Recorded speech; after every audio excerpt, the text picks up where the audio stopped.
Espiritismo sem mistério.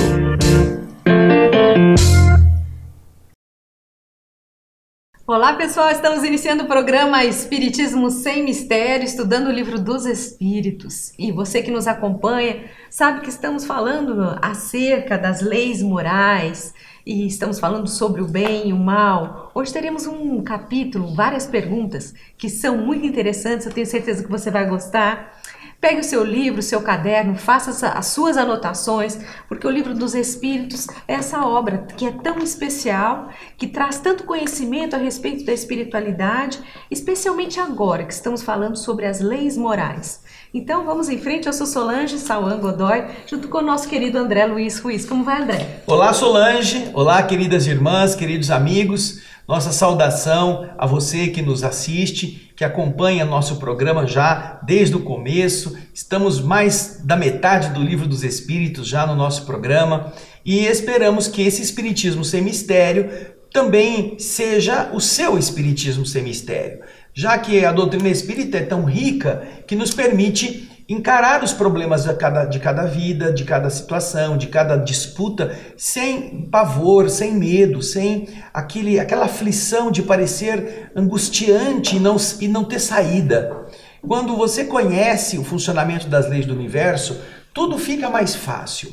Você pode, inclusive, manter a mesma dificuldade, só que agora olhando por um outro prisma. E isso dá calma. Você talvez não resolva de imediato o problema, porém, você não se torna um outro problema diante do problema que você já tinha. Porque uma coisa é a situação que a vida nos apresenta, já por si só às vezes difícil. Outra coisa é como você reage, que pode ser um segundo problema. E isso você pode evitar. Essa maneira de você evitar, tornar o problema mais grave, é justamente aquilo que a doutrina espírita nos oferece, quando compreendemos essas leis. E aqui, nós queremos que você também participe desse Espiritismo Sem Mistério. O Livro dos Espíritos está disponível em vários lugares, mas além dele, nós temos o quê? Nós temos a possibilidade de ir ao cinema, ver o filme Nosso Lar 2, por exemplo, no qual as histórias que estão contadas por André Luiz nesse livro Os Mensageiros vão elucidar muitos dos elementos que o Livro dos Espíritos no nosso diário, labuta diária, vai nos oferecendo também. Se o Livro dos Espíritos fala teoricamente, explicando as leis do universo, o filme e o livro Os Mensageiros falam da aplicação prática dessas mesmas leis e é muito enriquecedor. Então, se você ainda não foi ao cinema, vá assistir o filme Nosso Lar 2, vá pensar sobre o livro Os Mensageiros e caso tenha vontade de aprofundar-se, nós temos no nosso programa O Espírito da Letra esta obra já lida e comentada em todos os seus capítulos. Então, entre lá no nosso canal, O Espírito da Letra no YouTube, você vai poder ver todas as obras de André Luiz, que até agora foram feitas. São 10 livros completos, estamos fazendo o 11º agora, e o segundo livro é Os Mensageiros. Vai lá que você vai aprender muita coisa naquilo que André Luiz nos exemplifica, trazendo justamente o Livro dos Espíritos para a nossa vida prática, não é, Solange? É isso mesmo, André. E nós vamos dar continuidade então, porque estamos abordando a questão do bem e do mal. Já iniciamos, falamos um pouco a respeito disso nas questões anteriores e nós vamos colocar o nosso primeiro slide para vocês. Acompanhe aí. Com as belas imagens, né, André? É o slide que fala da lei divina, que é o capítulo onde este tema está inserido. Lei divina ou natural. Ali você vê as imagens que mostram as organizações da legitimidade cósmica, a força superior criadora, a conexão de cada criatura com a energia luminosa, as tábuas da lei, ali simbolizando os mandamentos, que são leis, não é? Lei divina, lei natural, que compõe o universo, compõe as estrelas, as nebulosas, e que liga a mão humana que precisa à força cósmica que a abastece. Então essa é a ideia deste conjunto de imagens, inspirando aquilo que nós vamos começar a ver agora no slide seguinte, que é a questão número 640 do Livro dos Espíritos. Vamos a ela? Aí está a pergunta, Solange vai ler para nós. Aquele que não faz o mal, mas que aproveita do mal feito por outro, é culpável no mesmo grau? Olha, que interessante, porque muitas pessoas gostam de pegar carona nas facilidades que alguma coisa errada tenha acontecido. Tombou um caminhão de galinha na estrada, a galinha está andando para todo lado e todo mundo para roubar a galinha. Você não tombou o caminhão, você não produziu o acidente, mas você para e pega a galinha que não é sua, você sabe que não é sua. Você não parou para ajudar a reunir as galinhas e pôr para alguém que é o dono da galinhada toda vir retirá-las. Não, você não fez isso. Está todo mundo pegando o açúcar, pegando a galinha, se aproveitando de um evento. Então, quando você não pratica o mal, mas se locupleta do mal que aconteceu, se isso é uma coisa que é culpável perante a lei do universo, não é? E então, Solange, quer complementar alguma coisa na pergunta? Não, é só lembrando que nós já vimos também a respeito disso nas perguntas anteriores, nós vimos que a lei de Deus ela está inscrita na nossa consciência. Então, muitas vezes, muitos de nós, apesar de não sabermos o que são, onde estão essas leis, isso está dentro de nós. Nós sabemos o que é certo e o que é errado. E por isso essa pergunta também de Kardec, aquele que não faz o mal, diz Kardec, mas aproveita do mal feito por outro, é culpável no mesmo grau? Será? Eu só peguei as galinhas estavam espalhadas ali na estrada, eu não fiz nada, eu não tenho culpa, o que eu posso fazer? Solange, o povo diz assim, achado não é roubado. Achado não é achado, não é roubado. Como se isso fosse realmente uma escusa lícita para você, encontrou um dinheiro no chão que você sabe que não é seu, você pega para você. Mas eu não roubei, mas você sabe que não é seu. Então, a pergunta de Kardec está muito bem postada até para as nossas atividades odiernas, para o dia atual, porque muita gente se vê tentado não a fazer o crime, mas se aproveitar do crime que alguém fez. É a pergunta dele. Vamos ver então no próximo slide o que os espíritos respondem? Acompanhe aí na tela. É como se o cometesse. Aproveitar é participar.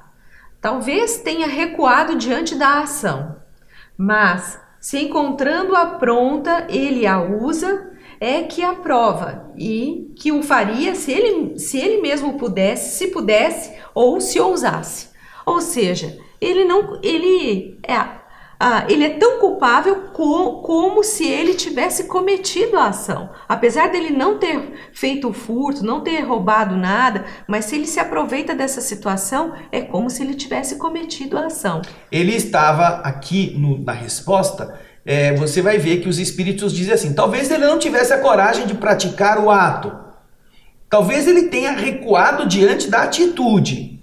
Porém, se ele encontra essa atitude pronta, e ele a usa, é que ele aprova e que o faria ele mesmo se pudesse, ou se tivesse coragem, ou se ousasse. Então, alguém fez, alguém arrombou a porta, então ele entra e rouba o que está lá dentro. Não é meu, mas eu sei que a porta estava aberta, quem entrar e encontrar pode pegar. É assim que funciona. Ou seja, é a mesma coisa. Segundo a resposta dos espíritos superiores, perante a lei do universo, é participar daquilo que você sabe que é ilícito, né? Então, vantagens econômicas, comprar coisa cara por um precinho bem baratinho, que faça você imaginar que aquilo pode ter sido objeto de furto, você sabe que está correndo risco, não é? Então você está participando, você está estimulando a pessoa que cometeu o ilícito a se beneficiar do ilícito e você também comprar na bacia das almas um negócio que custa mais caro, não é mesmo? Então a gente sabe como as coisas funcionam. E este saber já tira de nós a escusa da ignorância. Nós já sabemos, quando o caminhão tombou e você viu o arroz, a farinha, o açúcar ou mesmo as galinhas andando pela estrada, você sabe que aquilo não é seu. Mas quando você para e vai pegar para você, você está fazendo o quê? Se locupletando daquilo que não te pertence. né? E a lei é bem séria, os espíritos são bem enfáticos. Isso é como se você tivesse cometido o ato. Não é? Não tem escusas, não tem facilitações. É como se você tivesse cometido o ato. Exatamente. Mas Kardec continua. Olha a pergunta que Kardec faz agora, 641. Ele fala o seguinte: o desejo do mal é tão repreensível quanto o próprio mal? Ou seja, você desejar fazer uma coisa que você sabe que não é correta, ela é tão repreensível quanto você realmente executá-la, ou quanto o próprio mal? A gente aprende com a doutrina espírita que o nosso pensamento, ele tem um potencial criador e ele demonstra quem nós somos. Aliás, quem nos ensina isso, antes mesmo que a doutrina espírita tivesse aprofundado essa temática, é o próprio Jesus, quando ele disse que toda vez que você pensar em se deitar com uma mulher, você já adulterou com ela. É só pensar. Porque o pensar é a marca registrada da nossa evolução, do nosso desejo verdadeiro, do nosso impulso. Então Kardec, diante disso, está questionando os espíritos se o ato de pensar no mal é tão grave quanto praticar o mal em si mesmo, de forma direta, de forma a concretizar aquilo. Então, é uma pergunta que de verdade para nós é muito importante, porque também será uma maneira de você policiar os seus pensamentos, de você ter cuidado com aquilo que você está desejando, mesmo que ninguém escute. É isso. Sabe quando você fala, ai, bem que fulano podia morrer, que desgraçado. Não, eu gosto dele. Aí você fala pro outro, não, coitadinho. E no fundo você tá, bem que não ia, um câncerzinho não ia fazer muito mal pra gente, seria muito bom se livrar desse cara. Ou você está desejando alguma coisa. Então, se nós temos essa dupla face, uma para o público e outra para o que nós somos, aquela face oculta, que é o nosso pensamento, nos denuncia muito mais autenticamente do que aquela que o público vê. Aquele sorrisinho, aquela coisa, oi amiga, ai, como eu estava sentindo sua falta. E no fundo, desgraçada, você está pensando que você é mais bonita do que eu, né? Essa coisa, você demonstra no pensamento qual é a sua inclinação. Então, diante disto, Kardec fez essa pergunta. Você vai ver a pergunta de novo, a Solange vai comentar alguma coisa enquanto você vê a pergunta e depois a gente vai para a resposta. O desejo do mal é tão repreensível quanto o próprio mal? Eu acho que essa pergunta ela é fundamental, porque a resposta dos espíritos ela é tão clara que nós, eu não vou antecipar, mas de uma certa forma, nós vamos ver como é importante a nossa postura interna. Porque dependendo muito, não adianta nada, todos nós, né, nos cobrimos, como disse o André, nos camuflamos. E agora nós vamos ver o que realmente, nessa resposta, aquilo que nós realmente precisamos ser. O que nós somos na essência, na verdade. Então, vamos ver primeiro a resposta dos espíritos? Vamos lá. E depois a gente continua comentando. Olha só. Conforme, ou seja, depende. Há virtude em resistir voluntariamente ao mal que se deseja, sobretudo quando se tem a possibilidade de satisfazer esse desejo. Porém, se o que falta é apenas ocasião, então a pessoa é culpável. Olha como os espíritos são tão precisos nas definições. Quando você tem, é claro, a gente às vezes não gosta de uma pessoa que nos parece antipática, uma pessoa que a gente tem uma coisa contra, porque por causa do jeito, por causa do estilo, ou pelo modo de agir, você não vai gostar dessa pessoa. Porém, se você luta contra isto, você tem essa inclinação de não gostar dela, de você, se eu puder evitar a presença da pessoa, eu evito. Mas você está buscando criar meios para tolerar, para se entender minimamente, você está resistindo ao impulso negativo. Porém, se o que está faltando para você é apenas a oportunidade de fazer aquilo que você gostaria, e se você tivesse a oportunidade, certamente você faria, então você é tão culpável quanto quem pratica. Imagina que você tem uma pessoa que você não gosta. Ela está pendurada no topo de um prédio e ela precisa de alguém que venha ajudá-la. E você vê a pessoa ali, você tem raiva dela, ela já te prejudicou tantas vezes. Ao invés de você estender a mão, você pisa nos dedos que estão tentando segurar para que ela solte e ela caia lá embaixo. Agora apareceu a ocasião, né? Você está prejudicando, você não está jogando a pessoa, mas você está impedindo que a pessoa seja resgatada. Você mesmo não está fazendo isso. Então, essa vontade que só está faltando ocasião para que ela se concretize, demonstra que você não está nem um pouco interessado em mudar o que você é, o que nós somos, naquele antagonismo. E isso então nos condena. Isso demonstra que nós somos maus. Só não estávamos fazendo porque não tinha chance. Agora, se você está lutando contra, se você tem uma antipatia, mas você, não, eu tenho que vencer essa antipatia, vou sorrir ao máximo que eu puder, vou tentar ajudar a pessoa, vou me aproximar para prestar um serviço, quem sabe essa pessoa acaba se tornando mais próxima. Você está lutando contra você, contra essa inclinação gratuita, ou até mesmo que você tenha motivos. Porque vamos supor que é seu chefe, ele é rústico, uma pessoa meio tosca, e você com raiva, você fica embutido. E se você não lutar contra isso, você não precisa se tornar amigo do seu chefe. Porém, você pode compreendê-lo, você pode lutar contra a mágoa que fica em você. E essa luta demonstra que você não aceita ser mal. Mas quando você fica feliz que o seu chefe quebrou a perna, não foi você que quebrou a perna, mas, que bom esse bandido, podia ter quebrado as duas.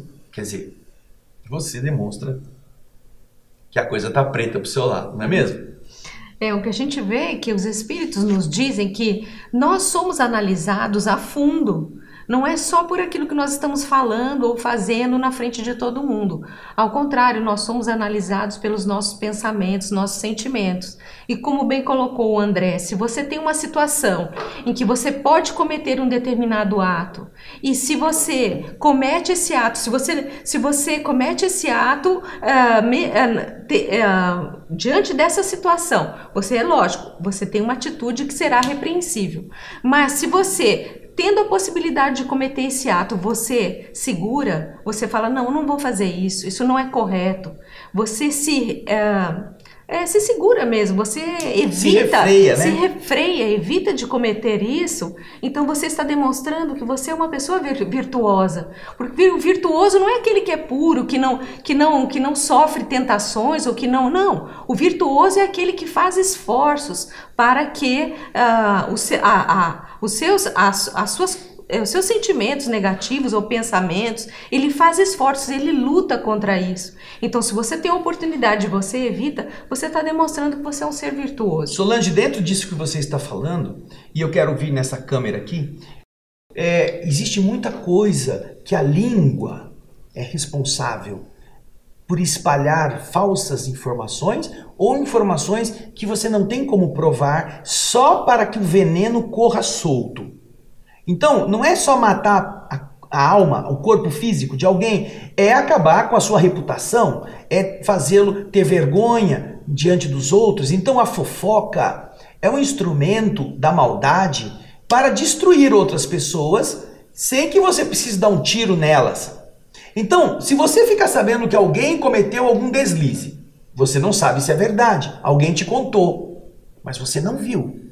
Mas ao invés de você guardar para você e falar assim, olha, eu não tenho nada a ver com ele que errou desse jeito.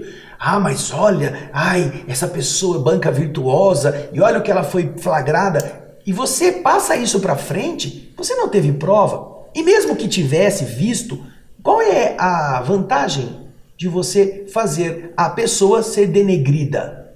Só para se vingar dela?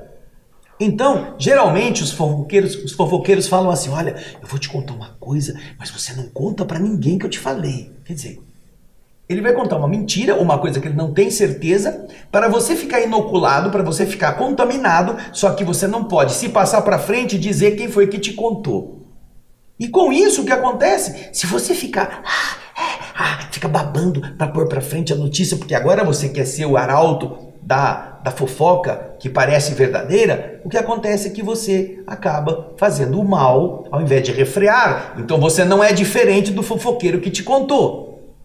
Agora, se você diz, olha, isso não é problema meu, ou então, eu não sei, eu não vi, eu não tenho prova, então por que eu vou falar? Deixa aí, se ele errou mesmo, a consciência dele vai acusá-lo. Ele será responsável por reparar o dano.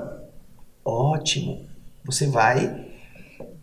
Apesar de você ter aquela... Ai, será que as pessoas vão falar, vão achar que ele é tão bom quanto ele pensa, que ela é tão assim, superior, se ficarem sabendo onde é que ela estava? Você está se protegendo da própria maldade. Então você conta com o apoio dos bons espíritos. Mas se você... Ah, é mesmo? Olha, a gente tem que divulgar isso. E sai espalhando... Você não foi quem viu, ou você não está nem diminuindo a mentira, você está propalando. Então isso também representa a nossa postura diante de querermos que as coisas sejam diminuídas na maldade ou sejam espalhadas. E isso demonstra quem nós somos. Portanto, você pode ter raiva de alguém, e se alguém te conta uma coisa negativa daquela pessoa que você tem raiva, aí se você fica na posição, eu espalho, porque aí essa pessoa eu vou me vingar dela, ou eu digo, olha, que ela seja responsável, consciência dela, eu não tenho nada com isso, vou ficar na minha. E isso é muito importante, porque lá no capítulo 10º do Evangelho segundo o Espiritismo, que fala da misericórdia, existem 4 perguntas no final que são muito importantes para a gente saber até que ponto nós devemos multiplicar as coisas feias das outras pessoas. E São Luís, que é o autor espiritual dessas respostas, nos dá muito estofo, muita sabedoria para ver como fazer diante disto. Então, não é só a maldade física de destruir o corpo, mas também é a maldade mental, emocional, verbal, que pode acabar com uma carreira, pode acabar com uma família, pode acabar com a paz interior e levar uma pessoa até o suicídio. Como nós vimos recentemente, no caso aí de uma rede social de fofoca, e que por causa de uma coisa que foi propalada, essa garota acabou tirando a própria vida. Então, veja só como isso é grave, não é? Infelizmente, é isso aí. Mas Kardec continua, porque ele, na pergunta 642, ele faz uma pergunta que eu tenho certeza que você nunca pensou que a resposta poderia ser essa que eles estão dando. Aliás, antes de a gente passar para a pergunta 642, eu acho que é uma coisa que nós deveríamos guardar de memória. Essa questão 642 é até fácil de guardar. 642, né? De 2 em 2. 2 em 2. 2, 4, 6. 6, 4, 2. Essa é uma questão que tem um fundamento muito profundo em tudo que nós precisamos fazer na Terra. Porque nós estamos habituados com um determinado tipo de resposta da justiça. Quem faz o bem, recebe o bem. Quem faz o mal, recebe o mal. É lógico isto. A lei do universo procura mostrar que é bom fazer o bem pelas consequências boas e que é ruim fazer o mal pelas más consequências. Porém, quando você entende a vida pelo prisma da lei do universo completa, você fica surpreso e começa a pensar, antes eu tinha medo de morrer, agora eu tenho medo de viver. Porque essa pergunta e essa resposta nos colocam em um outro patamar de responsabilidade. Não é só fazer o bem ou não fazer o mal. Veja só, Kardec vai fazer a pergunta que a Solange vai ler aí, pergunta 642, dá uma olhadinha. Bastará não fazer o mal para ser agradável a Deus e assegurar sua posição futura? Olha que pergunta. Ai, eu não prejudico ninguém. Eu já ouvi isso de muitas pessoas. Eu não faço mal para os outros, mas também não quero que ninguém me prejudique. Eu não tomo o que não é meu, eu tenho cuidado de não fazer coisas erradas para prejudicar as pessoas. Então, eu acho que eu já fiz tudo o que eu devia. Ai, será que eu fazendo isso, eu pagando os meus impostos, agora eu não devendo para o governo, não devendo para ninguém, ai, agora eu tenho garantia de entrar no paraíso. É assegurar a sua posição futura. Eu serei salvo. Olha quanta gente querendo ser salva. Quanta gente sonhando com a salvação, só porque frequentou uma igreja, só porque foi em alguns lugares fazer meia dúzia de atitudes aparentemente bondosas, muitas vezes enraizadas no interesse, na postura de querer tirar vantagem. Tem tantas pessoas que estão deixando, algumas pessoas, melhor dizendo, que deixam o trabalho mediúnico, que deixam o trabalho da fluidoterapia da casa espírita, que param de ser médiuns de doação de energia na casa espírita na hora de aplicar o passe e depois fazem um cursinho qualquer, uma terapia dessas qualquer e vão ganhar dinheiro aplicando bioenergia. Eles inventam outros nomes. Ai, aplicar o reiki, ganhando dinheiro para isso, transfundindo energia, buscando uma vantagem que antes ele não tinha materialmente falando, porque na casa espírita tudo é de graça. Ah, eu tenho que ganhar minha vida. Vai vender pipoca. Vai trabalhar de limpador na feira. Vai arrumar algum outro modo que não seja comercializar alguma coisa que é do universo e deve ser entregue gratuitamente? Ah, mas eu estou fazendo bem. Do dinheiro que eu recebo, eu dou uma parte para os pobres. Ora, por que você não deu-se para os pobres, ao invés de ganhar dinheiro para depois ajudá-los? Vamos ver a resposta, Solange? Vamos lá. Prepara aí, hein? Prepara o lombo, porque a resposta é dura. Vai lá. Não. É preciso fazer o bem no limite de suas forças, porque cada um responderá por todo o mal que resulte do bem que não haja feito. Ou seja, não basta parecer bonzinho, não basta não praticar o mal para os outros. Você é chamado pelo universo a praticar o bem em que limite? No limite das suas forças. Não é no limite do seu tempo, não é no limite do seu dinheiro, não é no limite da sua saúde, não é no limite do seu descanso, não. Você tem que praticar o bem no limite das suas forças. Por quê? Porque você será responsável pelo bem que praticar. Você será responsável pelo mal que você praticar. Mas você, todos nós, seremos responsáveis por todo o mal que aconteça por um bem que você não fez, quando você poderia ter feito. Veja só como é grave viver. Como a responsabilidade de viver deve amedrontar as pessoas muito mais do que a própria morte.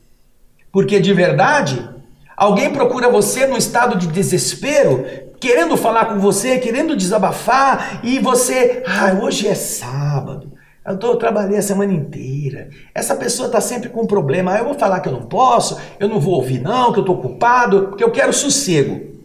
Tá bom, você quer sossego.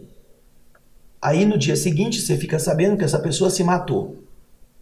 Não foi você que a matou. Mas quando ela procurou você, talvez inspirado até por espíritos amigos que queriam que ela ouvisse, ou que você a ouvisse, que você desse uma atenção para o problema dela, era para evitar que ela tivesse uma atitude extrema. E você se recusou. Você disse, não, estou cansado, eu quero descansar, eu quero assistir meu jogo de futebol. Vou ficar perdendo meu tempo com isso? Depois ela se vira, cresce, vai crescer. Só que é um espírito débil, um espírito fraco. E que as instituições do mundo invisível procuraram levar até você, porque sabe que você tem conhecimento espiritual, que você tem mais maturidade, ou que você está pelo menos em condição de ajudar ouvindo e depois dar uma boa palavra. Mas não. Então, quando ela se matou, ela é responsável pelo suicídio. Mas você se omitiu. Você é corresponsável em determinado grau por aquela tragédia que você não evitou. Você está dirigindo o seu veículo e consegue escapar de um buraco de noite, um buraco na rodovia, um buraco na pista. Fala, nossa, que buracão, ainda bem que eu não caí nele. E vai embora. E ninguém fala para você, escuta, para um pouquinho, sinaliza esse buraco. Felizmente você não caiu nele, mas alguém pode cair. Eu não, isso é problema da Dersa, da prefeitura, de quem toma conta da estrada, não tem nada a ver com isso. E aí você vai embora e vem um ônibus que não vê o buraco, cai com a roda, tomba e tem um monte de gente machucada. Você poderia ter evitado aquilo parando o carro, colocando uma pedra, colocando um galho de árvore, para que alertasse os outros. Mas você não fez o que você podia. Portanto, não adianta frequentar o centro espírita, não adianta querer falar bonitinho. Você tem interesse. Se você tem interesse material, você não está fazendo o melhor que você pode. A pergunta 895 nos ensina isso. Características do vício, características que nós poderemos encontrar em nós mesmos. Pergunta 895 do Livro dos Espíritos.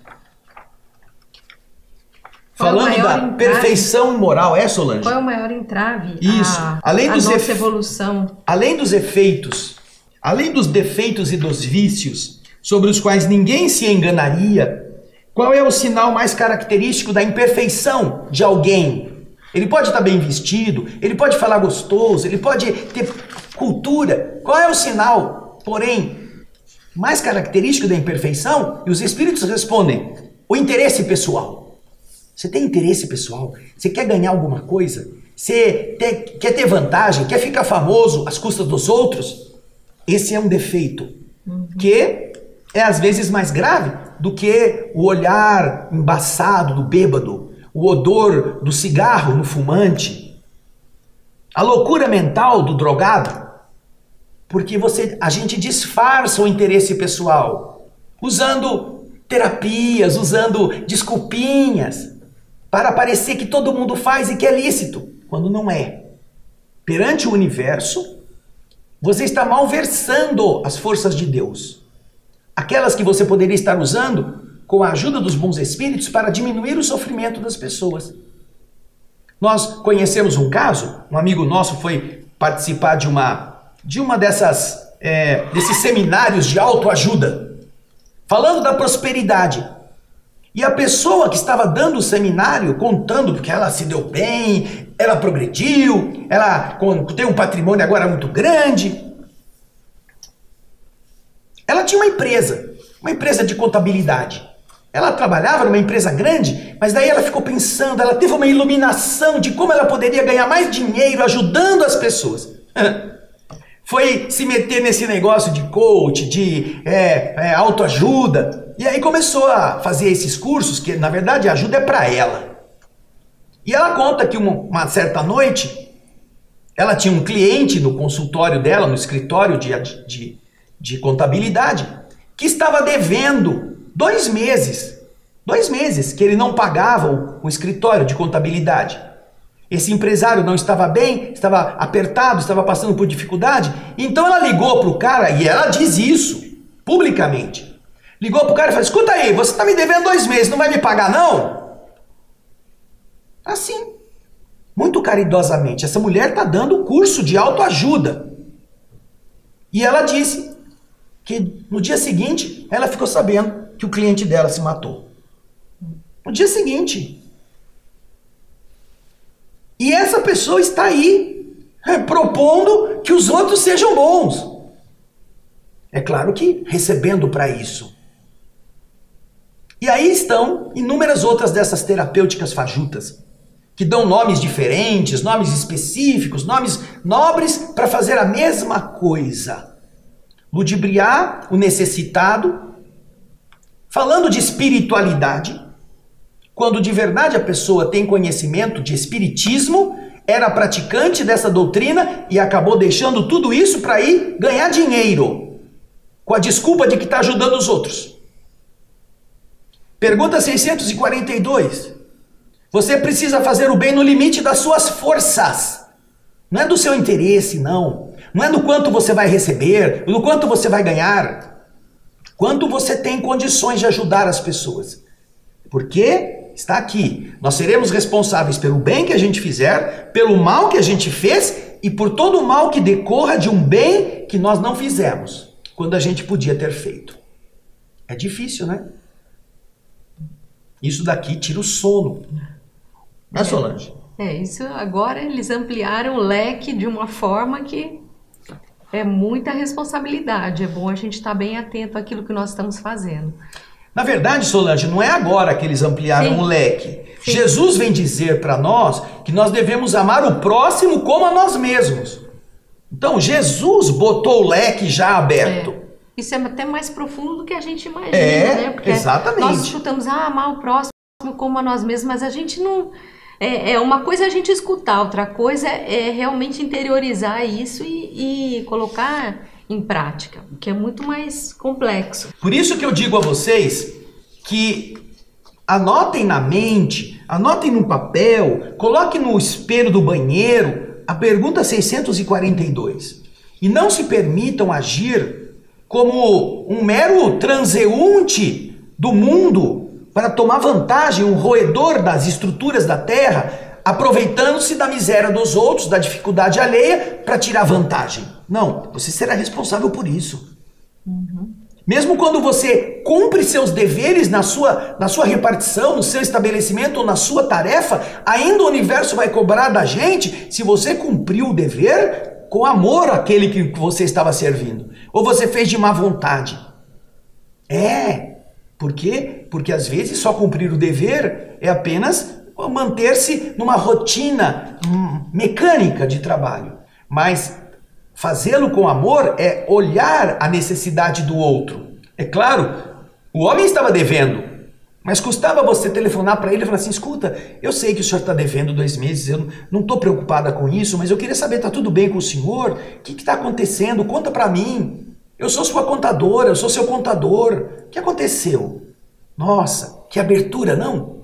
Continuava o homem devendo, mas você deixava a pessoa... Puxa, desculpa, eu tenho vergonha de falar com você, mas eu estou numa situação terrível, minha empresa tá falindo, eu não sei o que fazer. Eu estava pensando até em me matar. Não faça isso. Nós temos muitos caminhos para vencer, dificuldades. Veja só que coisa bonita. Você continuava sendo credor, porque depois que o homem se matou, a pessoa ficou sem o dinheiro do mesmo jeito.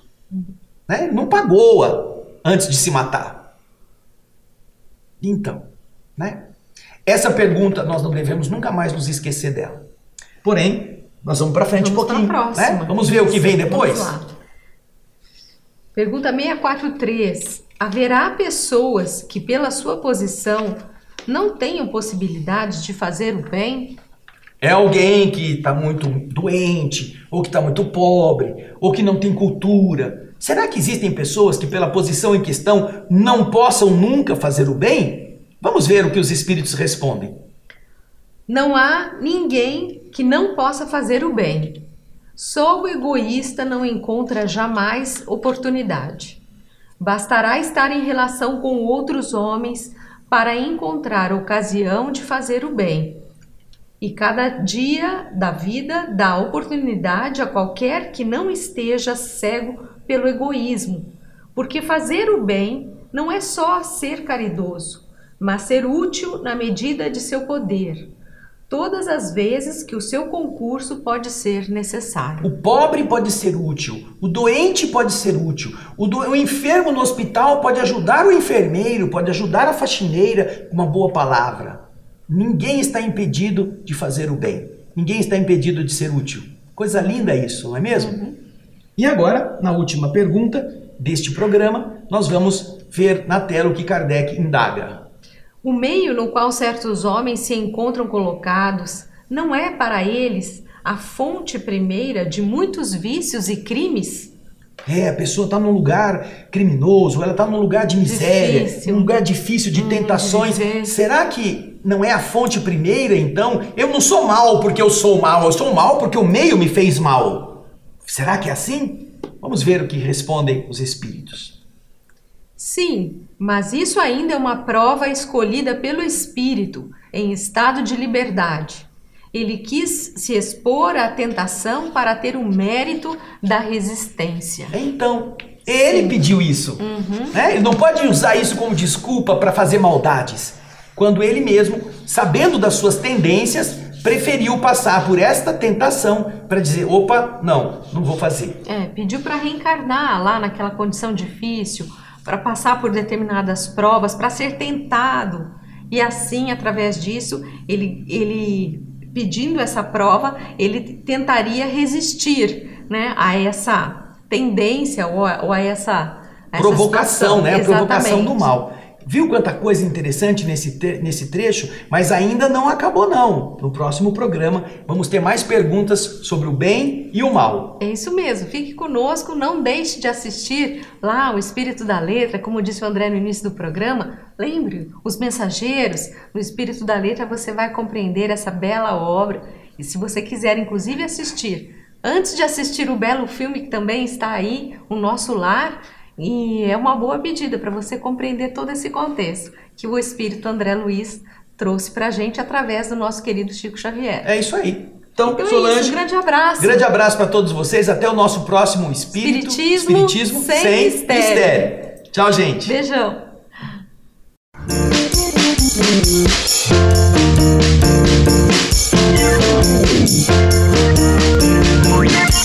Espiritismo sem mistério.